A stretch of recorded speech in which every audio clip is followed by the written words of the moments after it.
नमस्कार, मैं हूं वीरेश सिंह। आईटीआई के टॉक शो में आपका स्वागत करता हूं। लेफ्टओवर और सप्लीमेंट्री एग्जाम को लेकर के कुछ विसंगतियां, कुछ तमाशा लड़के और आईटीआई के बीच में। तो क्या डीजीटी ने अपने तरफ से जवाब दिया, जो सवाल किया गया था वो आप देख लीजिए, क्लियरिफिकेशन देख लीजिए।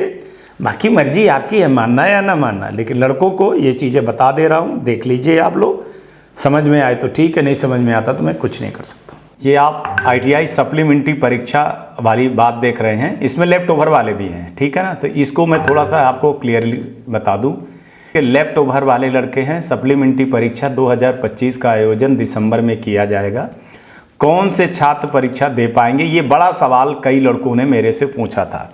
मतलब माने कल तक हमारे पास लगभग 100 से ऊपर लड़कों का आ गया था व्हाट्सएप पे कि सर उसको पूरे को आप बताइए। तो देखिए, तो निम्न बैचों को ट्रेनिंग की परीक्षा देने के पात्र होंगे यदि उनके संस्थान ने उनको एलिजिबिलिटी की है, मतलब माने एलिजिबल घोषित किया है, वही लोग जो है तो परीक्षा दे पाएंगे।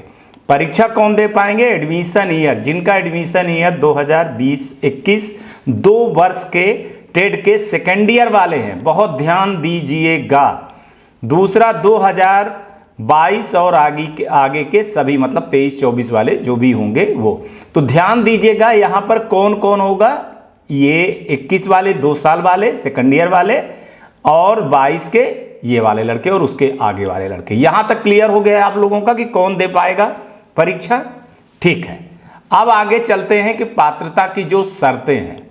तो पहले फेल या अनुपस्थित हुए छात्र जो रहोगे आप लोग, ठीक है, वो या तो फेल है या आप अब्सेंट है। अब यहां पर कंडीशन देखिएगा कि अटेंडेंस आपका फॉर्मेटिव असेसमेंट माने एफए के आधार पर एलिजिबल होना चाहिए। एलिजिबिलिटी अगर आपकी इसके आधार पर किया गया है तो फिर आप परीक्षा दे पाओगे। अगर आईटीआई वाले ने ये नहीं किया है, आपको एलिजिबल नहीं किया है, तो आप परीक्षा नहीं दे पाओगे, ये ध्यान देना, ठीक है। अब देखिए दूसरे नंबर पे अटेंडेंस एफए एंट्री नहीं भरी गई है।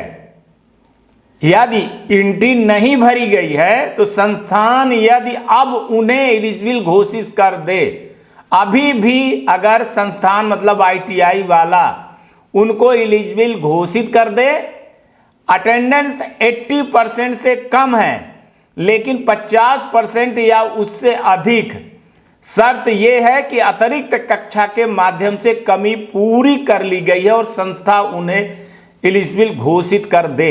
यहां दोनों चीजें क्लियर बताई गई हैं। जिस पे बड़ा कंफ्यूजन होता है, या तो भैया आपकी जो कंडीशन है, संस्थान वाले चाहें तो एफए एंट्री नहीं भरी गई है, आपका असेसमेंट अगर नहीं भरा गया है तो संस्थान उन्हें अब एलिजिबल घोषित कर दें। दूसरा, जिनका 80% से कम है उनका वो संस्थान एलिजिबल घोषित कर दें, मतलब ये बता दें कि 50% से ज़्यादा जो है तो पढ़ाई किया है अलग से, तो वो परीक्षा दे पाएंगे। ठीक है, ये 3 चीज़ें आपकी क्लियर हो गई। अब चौथा वो लड़के हैं, लेफ्ट ओवर माना जाएगा। एक और बता दूं, एक और लेफ्ट ओवर वाले लड़के हैं कि जिनका पीआरएन नंबर नहीं जनरेट हुआ है, वो क्या करें मेन एग्जाम के बाद।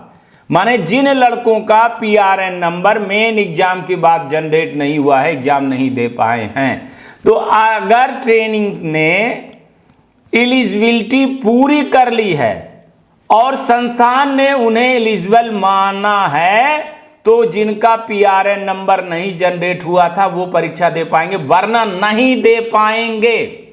इसीलिए हिंदी में सारी चीजें करके आपको दे रहा हूं तो आपको समझ में आ जाए।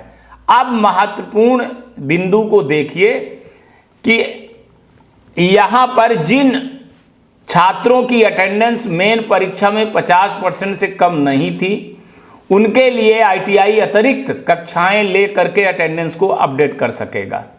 ठीक है, ये क्लियर हो गया। इसको भी मैं आपको यहां पर एक चीज बता दिया, अगर 50% से कम है तो भैया अपना बड़ा ओढ़ा करके जैसा भी हो यार, उस पर हम ज़्यादा नहीं बोलेंगे, वो परीक्षा दे पाएंगे। एग्जाम ग्रीवांसेस, सिर्फ एसआईडी पोर्टल पर एग्जाम ग्रीवांसेस मॉड्यूल पर शर्त दर्ज शिकायत ही स्वीकार होगी। एक बार ग्रीवांसेस विंडो बंद हो जाने के बाद कोई शिकायत स्वीकार नहीं होगी। ये क्या है कि अगर एग्जाम में, जैसे आपका एग्जाम हो गया और ये जनवरी में जब खुलेगा, तो आपको विशेष ध्यान देना है कि एक ही बार आप ग्रीवांसेस एग्जाम संबंधित कर पाएंगे, बाकी नहीं कर पाएंगे। ठीक है ना। प्रैक्टिकल एग्जाम की जो तिथि रहेगी वो आपको 24 नवंबर से 7 दिसंबर के बीच में होगी। ये राज्यों की जिम्मेदारी होगी। ठीक है, ये आप देख भी चुके हो, ये बता भी चुका हूं मैं। थ्योरी एग्जामिनेशन का पहला हफ्ता, चौथा हफ्ता दिसंबर के मुख्य रूप से 7 दिसंबर से लेकर के 28 दिसंबर के बीच में ये सारी प्रक्रियाएं होंगी। एग्जाम का तो मैं बता चुका हूं आप लोगों को कि किस तारीख को होगा, लेकिन ये जो प्रक्रिया है ना, ये 24 नवंबर से लेकर के 28 दिसंबर के बीच में पूरी सारी परीक्षाएं, प्रक्रियाएं, जो भी चीजें हैं, सब इसी बीच में कर लेना है। इसके बाद आपका जनवरी में जैसे रिजल्ट आएगा, तब आपको ये चीजें कि ग्रीवांसेस वाला जो मामला है, ये वाला आपको देखना पड़ेगा। एक ही बार करना है। एक बार फिर समझ लीजिए कि आपका जो परीक्षा होगा वो एडमिशन उनका है जो 2021 वाले 2 साल वाले हैं, सेकंड ईयर वाले हैं। एडमिशन ईयर 2022 के आगे के सभी ट्रेनिंग वाले हैं, मतलब 23-24 वाले हैं। और जो पहले फेल या अनुपस्थित रहे, जिनकी अटेंडेंस कम थी या जिनका पीआरएन नंबर नहीं जनरेट था, 4 कैटेगरी के लोगों को मैंने आपको बढ़िया से बना दिया, बता दिया हूं। अब बाकी आप जानिए, आपका आईटीआई जाने, आपका काम जाने। Back to studio. चलिए, अब आपको समझ में आ गया है। अगर नहीं आया है तो भाई मैं कुछ नहीं कर सकता। अगर आपके सवाल हैं तो आप सवाल जो है तो आप रखिए, उसका जवाब आपको ज़रूर मिलेगा। व्हाट्सएप पे जब सवाल लिखिए, फिर कह रहा हूँ, व्हाट्सएप पे जब सवाल लिखिए तो कौन से आईटीआई के हैं, नाम किस स्टेट के हैं, और उसी के लगातार पॉइंट दे करके कि मेरे को ये दिक्कत है, मेरे को ये दिक्कत है, मेरे को ये दिक्कत है, आपके सवालों का जवाब दिया जाएगा। बशर्ते आप एक साथ पूछिए। आधा लोग आधे में टाइप करते, फिर दूसरे में टाइप करते, फिर तीसरे में टाइप करते। मैं जवाब नहीं देता हूँ, जवाब देती है डीजीटी में जवाब भेजना पड़ता है। तो हम यही करते नहीं रह जाएंगे। ठीक है ना। जय हिंद, जय भारत।